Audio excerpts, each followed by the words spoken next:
welcome to Spark TV. Thank you so much. Lovely to see you. I'm so excited to chat to you again because we did a little secret interview that nobody else gets to, I guess, hear unless they're a Spark member, because I interviewed you about your podcast for our How to Start a Podcast course. So when I spoke to you about that, I was like, oh my God, I can't wait to get you back on Spark TV so we can have a broader business conversation. Yeah, because I know you're going to have so many little nuggets of wisdom for the Spark community. So thank you. Thank you. Yeah, I know. I was like, oh, there's so many goodies in there, but that's the perk of being a member, isn't it? That you get to get all the good stuff. But I was like, oh, damn, I said good stuff. So yeah, I'm glad. There We was definitely promise there'll be good stuff today as well. yeah, I'll bring the goods again. I promise. Oh my God, I love it. I love it. I'm sure you will. Well, let's start there. Let's start by telling everyone who you are and what you do. So I am Emma Lovell and I'm the bleisure coach. And I'm saying bleisure, not pleasure. And I don't have a speech impediment. Bleisure is business and leisure. It's the combination of the two. And so if you think about your customs form, they ask you to choose. It's like, well, why can't we have both? And I've got the fine art now of combining the business and the leisure. I've even written a book called The Art of Bleisure. So that's just come out. So I would call, even though I'm a bleisure coach, I would say that my other titles would be author, speaker, and then coach. So I've been running my business for 15 years, and I've been traveling the world for 18. And it was only 1 year ago that I realized that there was an art to what I was doing and a gift to what I was doing. And that, of course, I want to help more people do the same thing. So what I say is I help people to travel, to make more money, and to live a life that they love. And the key bit is that, that you love, or that it's the you bit. It's not the life that I love. Everybody's is going to be a different answer for that. And it's really connecting to it and doing it now, not one day, someday in the future. Oh my God, I love this on so many levels. Give me some pleasure, please. It is so cool because you're so right. And I love one thing that I want to pin on is your comment about it's different for everybody. Mhm. I feel like in this Instagram world that we live in, there are all of these frameworks, do it my way, make billions of dollars in 17 seconds. And I think sometimes we craft our business and our life towards a goal that we don't even want. Yeah. Yeah. Well, and for the stage of life. And so Mm. I think where it came from is that I've been asked many times, like, what does success look like? Or what is success for you? Or like, you've made it. And you're like, well, yeah, so what, then we just stop? Like, the goalpost always moves. And so that's a really hard thing. And I would say, yeah, I feel successful and I've been successful in things, but I think we can also set ourselves up for failure if that's the goal, success. Mm. Um, or I've got like I made it car and I want to one day buy that car. But by the time I get that car, I might have it for a while and then go, actually, I kind I of want want this one now. a car. And that's okay. Like, Mm. it'll suit me for that stage. Like the car I want actually is a coupe, an Audi TT coupe. It won't suit the stage of life. So I'm like, I want to buy that car. And, we're not in the position yet to, but even say we got in 3 years and I'm like, oh yeah, I want to buy that car now. I might go, well, that's not actually practical for what we're doing. So like, yay, I could do it, but I don't want it right now. And so live a life you love, you can ask that question every single day. And the answer doesn't have to be yes. Sometimes it's just like a barometer. You go, I say, am I Mm. living a life I love? And then I'm sitting there furiously typing and being annoyed at my husband and son for making noise. And I'm like, well, I say that they're part of my life and I've written it in a book and said how important they are. So maybe I should like stop being cranky at them and just go and hang out, And so it's just kind of a check in. And if you're, it's like, okay, right now this is tough. What can I do to change it? It's just like a little becomes a compass point. So it's a question you Mm. can ask every single day. And that answer might change, because if you asked me that 5 years ago, it was a very different answer. In 5 years, it might be a different answer again, but that's okay. Am I loving what I'm doing? Am I happy where I'm at? Am I on the right path? Yep. Oh my God, this is so good because it's not like a how much money do I have in the bank or how much revenue have I driven this month or how many followers do I have on social media? It's such a Easy KPI. I think it's yeah, very totally. subjective KPI, but I don't know. I But just that's so important. but how do you know? Are you pulling a number out of your butt anyway? You know, people are like, Yeah. this whole, we've all been told six figures. Well, yeah, I was like, didn't even know it was a thing. And then I was like, oh, I do make six figures, but does that mean I have six figures in the bank? No. Like, no. Yes, because we also don't talk about profit versus revenue.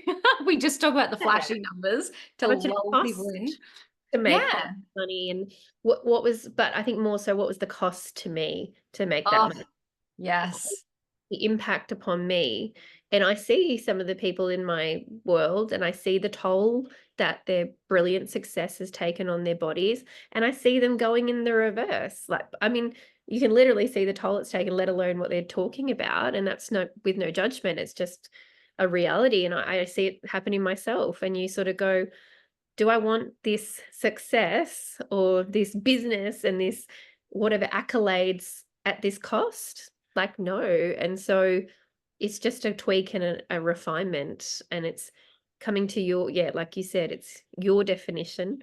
And it's a really nice place to be in, and that you're on your own timeline, you're on your own, you know, that's a really nice, I think I met a lovely, like a very mature, sage business person. I'm 37. I just started business very young, but to be able to say I'm 15 years in business, I'm like, Mm, oh, it's a long game. It's like yeah. it's about just staying in the game. It's like sometimes it is just keeping surviving, sometimes it is growing, but it's a long game. And I want to be doing this in 15 years, in 20 years. I don't really plan to retire. I want to be writing books and talking and running retreats when I'm 90. Oh my God, I'll come to your retreat when you're 90. Like, this No. sounds amazing. That's what I'm going to be doing at 90. None of this, sit on the couch and rot vibe. Like talking and learning and chilling and you know, I don't know. Like I just think because we think about retiring because we think about that old way of working where you did work Yes. really hard, so you did need a rest and to do little. But if you're enjoying what you're doing, or people, you know, I actually got a message from a client the other day and it just made me quite emotional. I worked with her in personal branding. She was my first personal branding client. I'd worked with her through a company on social media, and it was her birthday, and I said happy birthday. And then I said, oh, I'm actually coming to Melbourne, so just if you're around, I'm going to have my book launch in Melbourne. And she wrote back, Emma, I'm 79 today. I am a drama teacher. I am doing what I love, and it's thanks to you supporting me. Oh And my God. she had a pivot in her 70s, and she's doing Wow. what she always wanted to do. And I'm just like, uh, thank you. But I'm also like, but you did it too. You know, you chose that, and she had the courage to go after it. But to see her doing her best work in her 70s, I'm just like, you're inspiration for me. But what an honor and a privilege to have been in that journey and to go, God, it's just going to get better. Yeah. And what a fantastic lesson that it is never too late to choose a new path, a new idea, a new career, a new business, a new anything. Like, you can wake up tomorrow, or you can, close your laptop and decide right now to do anything that you want. Yep. And I was so angry actually. I think it was like a year or two ago. Someone at my husband's work, and I don't know where they got this from because, yeah, I'm 37. My husband at the time would have been like 35. And someone had said to him, like, you have like one more chance to kind of retrain, change your career.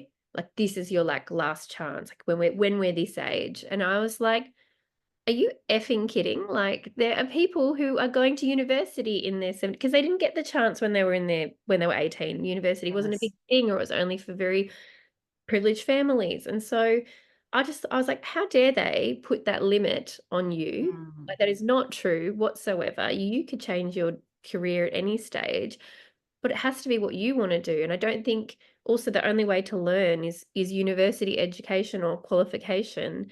I sort of think about people, I don't know, someone even learning a guitar, and I thought, oh no, thank you. I don't want to do that. And then I was like, I don't think I like learning. And then I just got back from a conference. I do learning in a different way. I'm listening to audiobooks and podcasts and be hanging out with business people. I'm constantly learning. I just don't do it in a classroom or in a 12-week course, and I don't particularly want to play a guitar. So just Oh, different. It is awesome that you say that because I do think you're right. It's this old school mentality of I go to school, I go to uni, I get a job, I stay in the job for as long as I can, maybe move up the ranks, retire, and then enjoy some whatever I have left of my life. Yeah. You know, and people do get so stuck in that. They go, I've got this finite period of time to work. So therefore, yeah, I can probably only pivot my career a few times, whatever.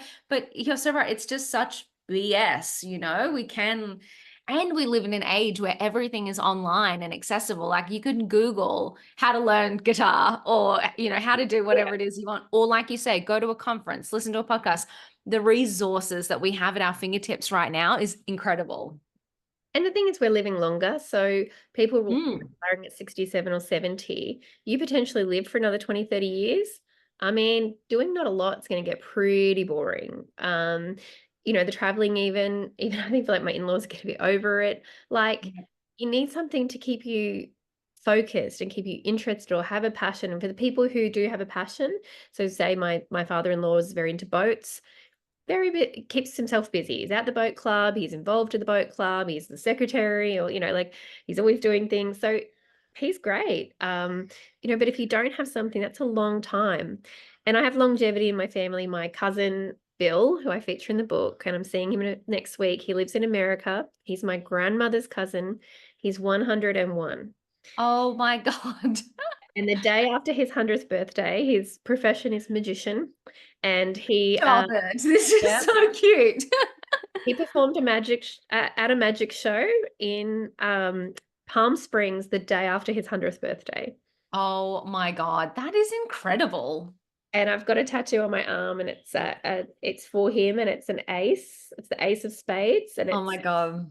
in honor of him, but it's also to remind myself that as an entrepreneur, I've always got another ace up my sleeve. Oh, I love that so much. That is so cool. But seriously, I do love that like idea of, you know, constantly evolving, constantly having things going on. But even back to it's stuck in my brain, your comment about, you know, the car or the milestone or whatever it is, you know, and maybe that's the measure of success. But it's like, what is success like today, you know? And it is different in different seasons and different ages because perhaps at 101, while some people are doing magic shows, maybe we don't want to be doing, you know, wakeboarding or whatever. So let's do that now, like while we're young and Yes. fit and whatever. Like this idea of thinking about your life and all of the time that you have and what is success in different seasons of that life. Yeah, I think about sailing like that. I think one day I'll do sailing, but it's like Mm. it's like a picture when I'm in my 50s or something, Yeah. That's a 50 thing. And I think that's what I was so sad sometimes about India. I love India. I've been 15 times and I help people Wow. plan their trips there. And I think a lot of people left India to later in life. The thing is, in Mm. India, it is very hot. It is very confronting. But it's also a lot of stairs. There's a lot of these giant palaces and even the Taj Mahal. To get to see it, there's a lot of walking, a lot of traveling. And so Mm. in order to get there, you have to really kind of be able to move around. And people are there in their 70s and they're just not enjoying it as much because and they're quite set in their ways. And so I say to people, bring India forward. Go Yes. soon. Because then if you love it too, you can go back. And I just think, but they're kind of, oh, wait till later. And I know that some people, I understand you can't do everything all at once. That's not what I'm advocating for.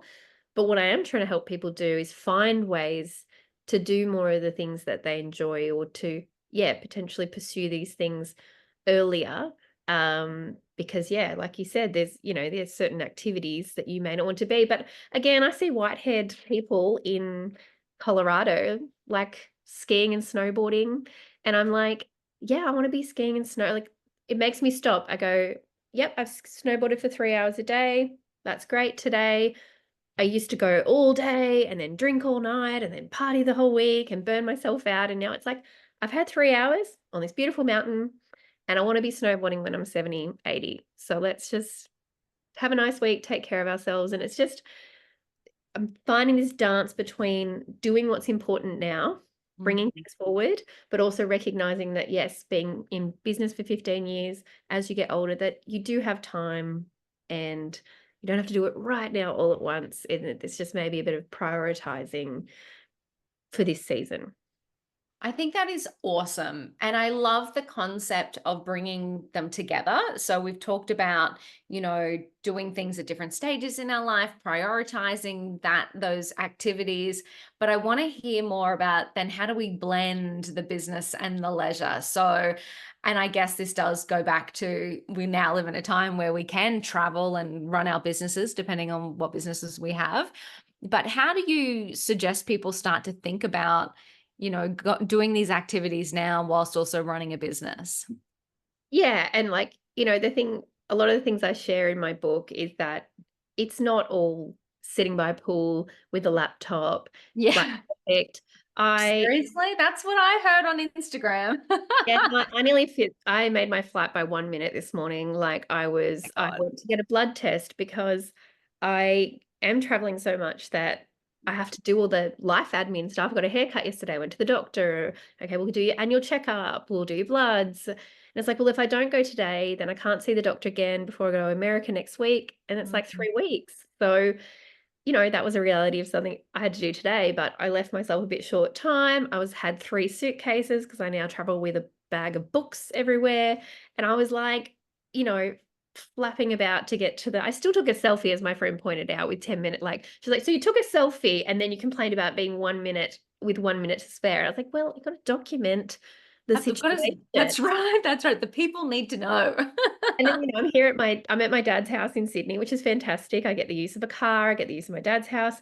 But then, I'm doing this podcast with you, and my dad just came in, and then, the wind's going, and the internet wasn't working in the front room. So, I mean, I think sometimes there's going to be some juggling, and it's not going Mhm. to look perfect. And so you have to be willing in anything, but anything good, to do some sacrifice and to have some challenge. Like, I don't actually like working by the pool because it's windy. I'd rather be in the pool.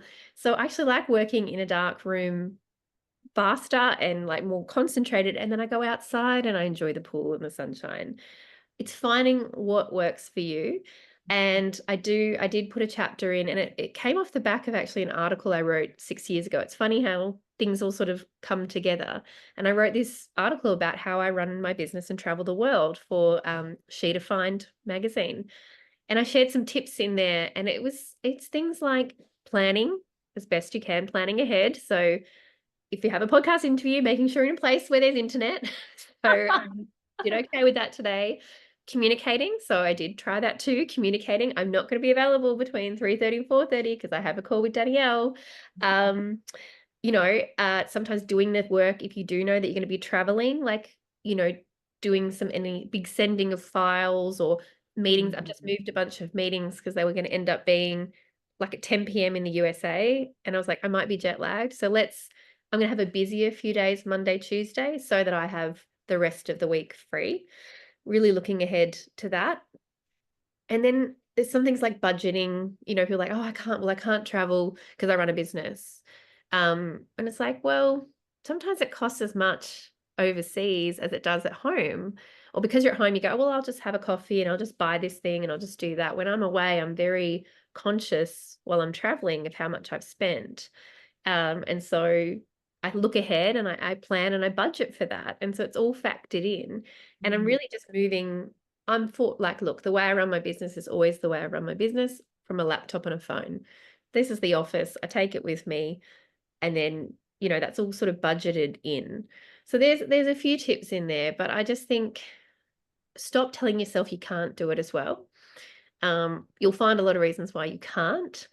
And you'll find, maybe, like I said, you go and you try do the buy the pool thing and you don't like it, but then try a different way. And I just was on a cruise ship and I was sitting on the balcony of our room, because we book a balcony room, and I worked for 3.5 hours. And it was very nice.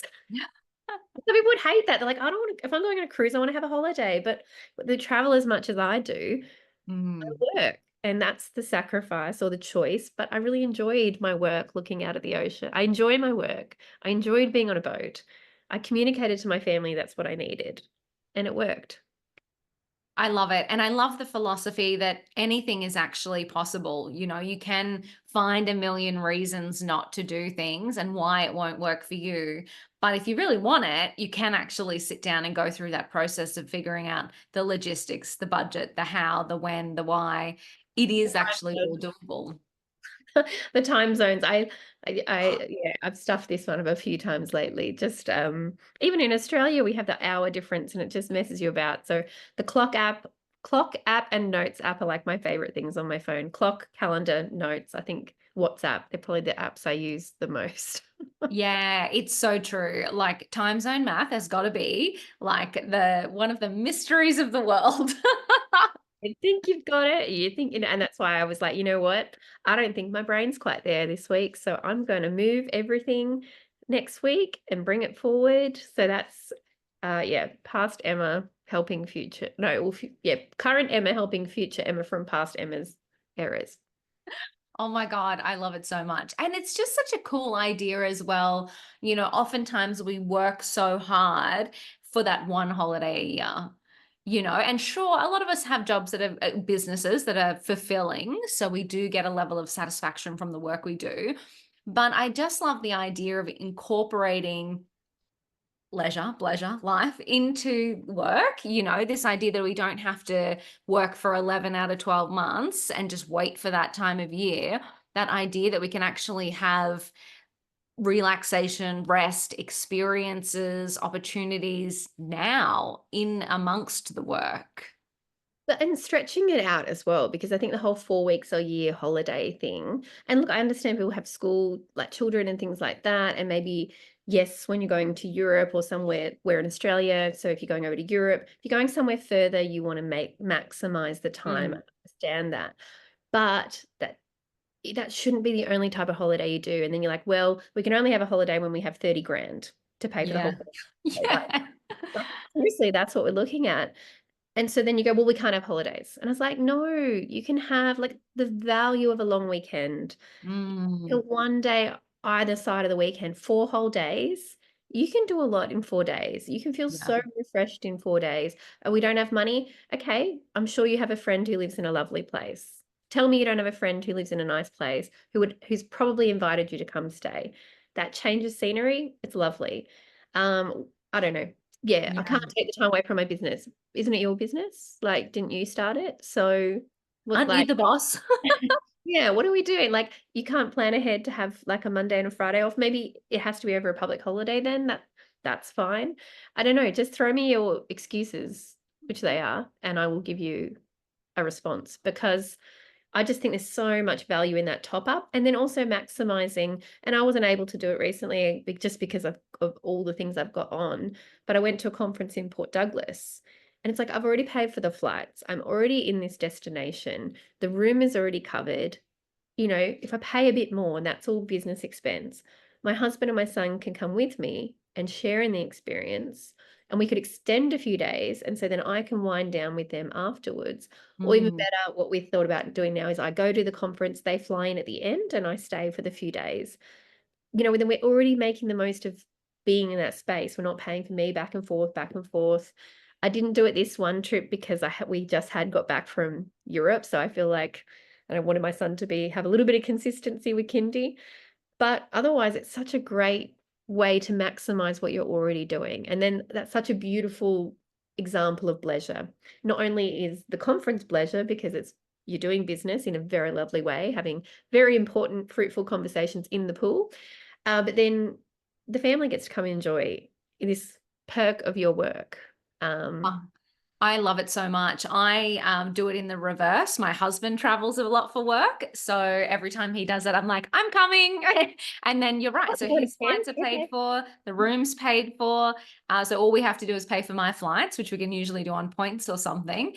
And it's like, yeah, cool. Now for the next week, I'm in a brand new city. I, work from a cafe. I go out at night. I do all the things. And I get that whole week of like a completely new experience. And even if I might be working during that week, I feel so refreshed because my whole like environment has changed. I just think there's so much power in getting out of our home offices.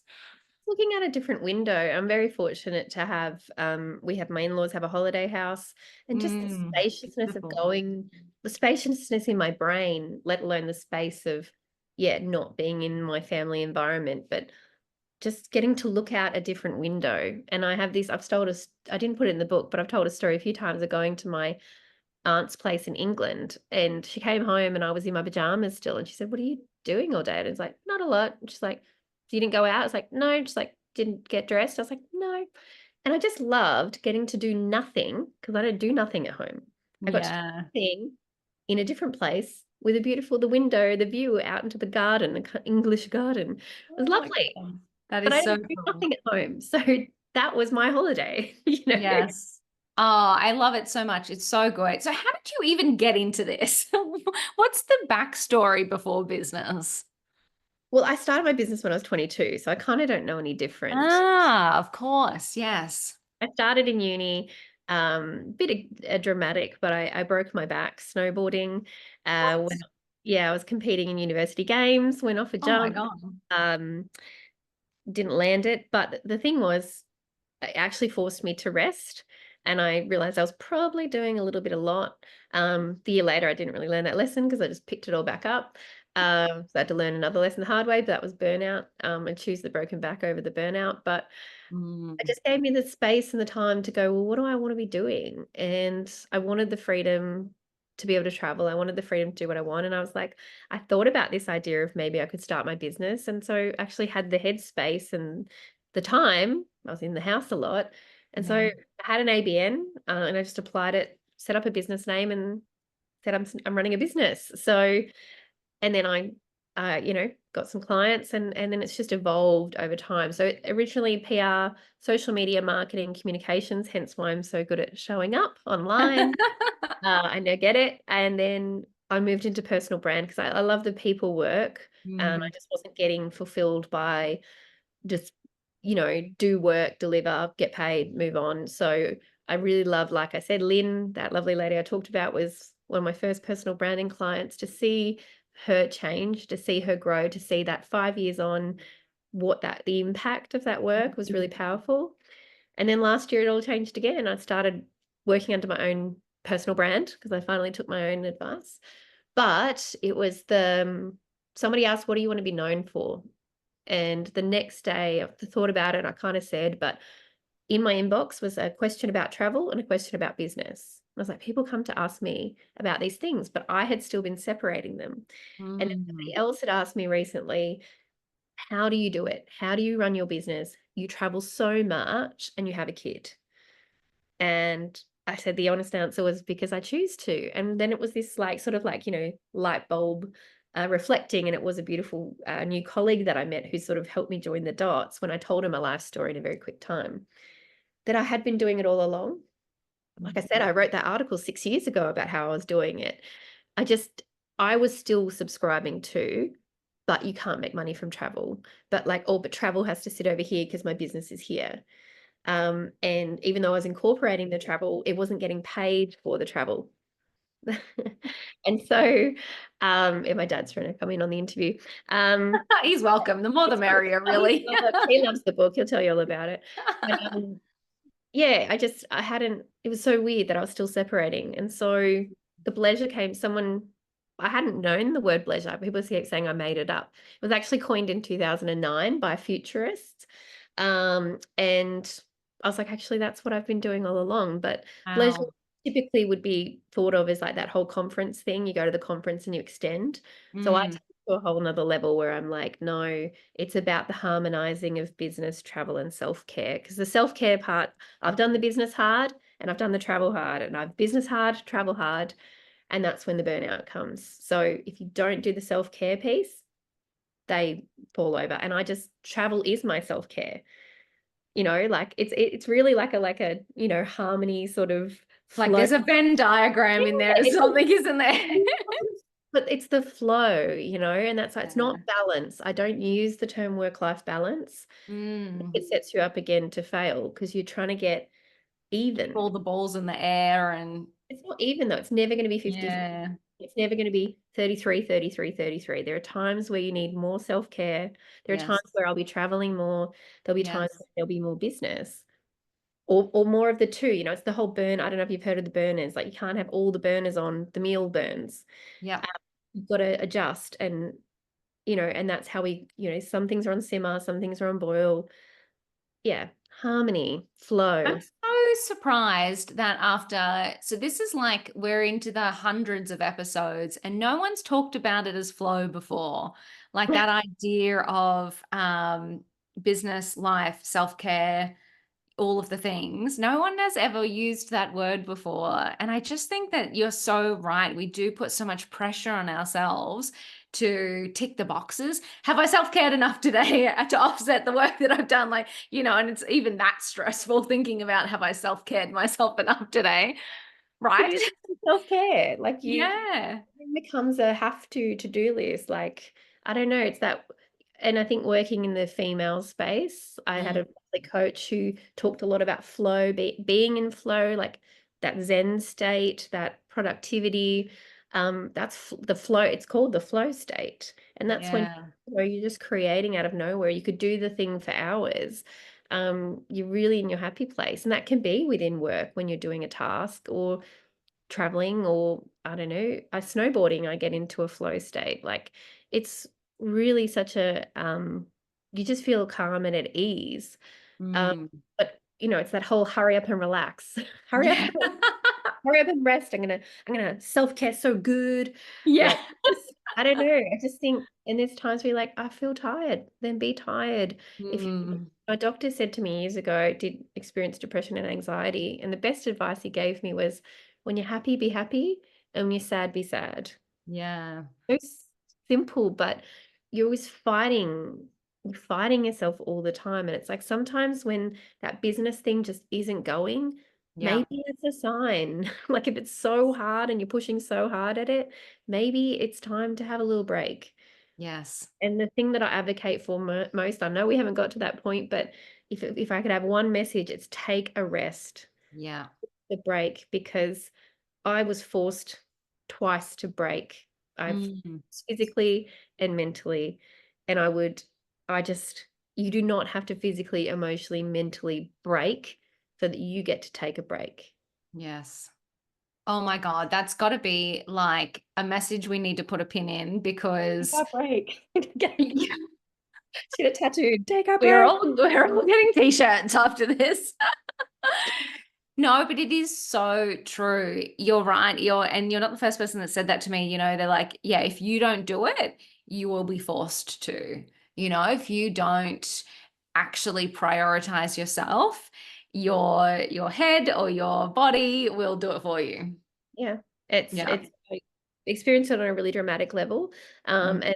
And that's with my in myself. I have a self-care chapter in the book, and it's the thing I say. It's like I actually sometimes fantasize about having a little hospital stay. Wasn't it so nice when I broke my back and I got to be in a back brace for 10 weeks, or when I had a cesarean and I was forced to rest because I wasn't allowed to lift anything more than my son, and you're like, ooh, maybe that's a sign that I need a Yeah, break. if So I I'm fantasizing about being in hospital, we have an issue here. kind of like forgot all the, blocked out all the pain bits, and yeah, all the other stuff. Yeah, so it's I am grateful for those experiences, but I don't want other people to have to go to quite such an extreme because Yes. the recovery is long, Mm, you know, to come back from those things. And I think people are just they're not even realizing they were in that state. And then maybe a couple of years later going, oh, wow, I kind of kept going, but gosh, I was probably actually pretty broken, pretty burnt out. yeah, and I think as women especially, we do tend to just keep pushing ourselves. We have this mentality that we have to be the savior, that if we don't do the things, the world will fall apart, the kids will fall apart, the family will fall apart, the business will fall apart. And it's like, look, we are good, but maybe maybe it's okay if we do shut the laptop for the afternoon or ask hubby to cook dinner tonight or let the house be messy for a day or whatever it is. we do need to really listen to ourselves and sometimes just, yeah, not follow the urge to keep going. Yep, and doing nothing is doing something. You know, Yeah. I get told I'm a zombie when I'm watching TV, and I've been told it by my dad and my husband for years, and I said, "You know what? I'm actually doing something. I'm watching TV, and it's Yeah. actually really nice to be focused and present and doing the thing." So if you wanna talk to me, like, maybe you should get my attention because it's doing something, and, Yeah. you And know, you're actually interrupting me. you actually interrupted me doing nothing, so thank Yeah. you. Or doing very little, which is Yeah. such an unusual thing. But, La Dolce Vita, or no, it's, um, Vita Fa Niente. And it's like it's the Italian, La Dolce Vita is the sweet life, but there's this other one which is like the sweet art of doing nothing. Yes, I know exactly what In you mean. I have phrase, no idea Fa what it is. Niente. But Mm. And I'm like, my husband is brilliant at it. Like, I do watch him, and that's his art. We'll have Yeah. to got the art of magic. He'll be like the art of doing nada. Um, and not that he's so helpful and wonderful around the house, but when he decides to do nothing, he can Yeah. do it, and I actually admire it. And he decides he wants to go to sleep. He literally thinks, "I'm asleep," and he falls asleep. And I'm like, "Oh, Oh, it drives me oh, bananas. I know what a gift." my, oh, it is. My husband's the same. He'll just like big day at work, comes home, sits on the couch, doing a game or watching TV or whatever. And he's done. He's done for the day. And then you're the same. Well, okay, it's time to go to sleep. TV goes off, snoring. And I'm like, I've got like a whole hour of overthinking that I need to do before I'll be able to fall asleep. A new business to create in the Yeah, next totally. I got a day. domain name to buy. Yeah, so I admire I have learned, from, Mm. from him, and then my toddler also has forced us to slow down in many respects, and that's also a gift, so, yeah, I don't know, yeah, just learning how to prioritize what I wanna do, what we wanna do, what's important to us. Yeah. And the thing is, people again, the question, "How do you travel so much?" And I'm like, "It's just not an option." Mm. It's it's I'm compelled, and I don't live to work, I work to live. I love my business, I love what I do, I'm fortunate to enjoy it. I don't enjoy it every minute of every day, there's things that are challenging, but I this business is to fuel the life that I'm living. Um, Mm. I'm not going to make a secret of that. I'm selfish and indulgent in that regard, but I know that it also inspires and encourages people to do the same, that this is what I thoroughly enjoy doing, and that's what I enjoy spending my money on. And I'm sure I could have a much more profitable business if I didn't attend so many things and travel so much, but that's what I run the business for, to do these great things. I think that everyone needs to take a leaf out of your book or just read your book, actually. Okay. Take the whole thing. Take the whole thing. Don't just take a page. But it is so true. Like if the more, it's funny, there's a quote that I'm going to butcher, but it is, the world needs more people who are doing the things that light them up, and it is that, designing your business to live a life you love, that is then inspiring to other people and is having this massive impact. And, it's a funny thing about profit. Like, what's the point in having money in the bank if you're not experiencing life? Like, that just goes back to that same old mentality that you work hard for this retirement age where you probably can't actually do the things that you wanted to do. Like, the idea is create this business that supports this incredible life. I just think it is the philosophy. I think you've nailed it. Thank you. I'm always learning, I'm always sharing, there'll always be updates. So, I did do a disclaimer in the book, that it was written at a certain time. My mind might change and I will learn things. Love that. But but it's worked so far, and I hope that, and like we said at the start of the conversation, I'm not telling you to do it how I do it. I actually am actively telling you not to do it the way that I've done it because at times it was hard. I'm asking you to find what harmony looks like for you, what pleasure looks like to you. My friend said to me the other day, "I'm reading the book in the garden. It's not very pleasure." I said, "I think that's That's perfect." total pleasure. That's amazing. No, there's still this, like, if I'm not on a plane, if I'm not on a cruise ship, if I'm not on a 4-week European holiday, then it's not pleasure. And I'm like, it's pleasure is a mindset, pleasure is a lifestyle. It's you find what is going to look like pleasure to you. And if you're doing something you enjoy in a lovely place, I think you're nailing it. Oh my God, you are incredible, Emma. Now, I know you did give one piece of advice. Well, you've given A different advice for one. like the last hour, but if you do have one, I always love to wrap this podcast on one last piece of advice for women in business. Is there any other nugget you want to share? I will. Take a rest, please. Everyone take a rest. Find a little rest that you can. Anywhere, an hour, something that's for you. Just whatever rest looks like to you. That's one. But two, you mentioned it, points. I'm a fiend for points, and I always thought that I was too small to maximize the points because my mate used to fly the whole family, to England, and I just thought I didn't have enough business spend, but every single dollar could be earning you points. I say do it responsibly if you choose to go a credit card route, but I have a section in the book in the travel hacks about frequent flyers. I met Steve Huey, who is the founder of I Fly Flat the other week, and I'm even learning from him. So I'm learning every day. But I've just booked 2 business class flights domestic for $90 because of points. Wow. $90 to get to my event in Melbourne and to get back from another event in Sydney. So you could be doing more travel because you're being smarter with the perks and the benefits of the money you're already spending. So it's money that you're already spending. You're just getting a benefit for it and then utilizing it. And it does, if you're using it in the right way, that is converted to cash. Those flights should have cost me $600. So I've saved myself $500. That is money. So look into points. There is a little bit of learning, there's a little bit of work. I do have a podcast episode on it. I do have things in the book, but honestly, it has changed the game for me in the last 18 months. And not that I needed to travel more, but it is increasing and it's making my travel more comfortable as well. Oh my God, you're incredible. Thank you so much, Emma. I so appreciate you coming on the podcast and sharing your journey and your insights and your wisdom. You are the best. Thank you.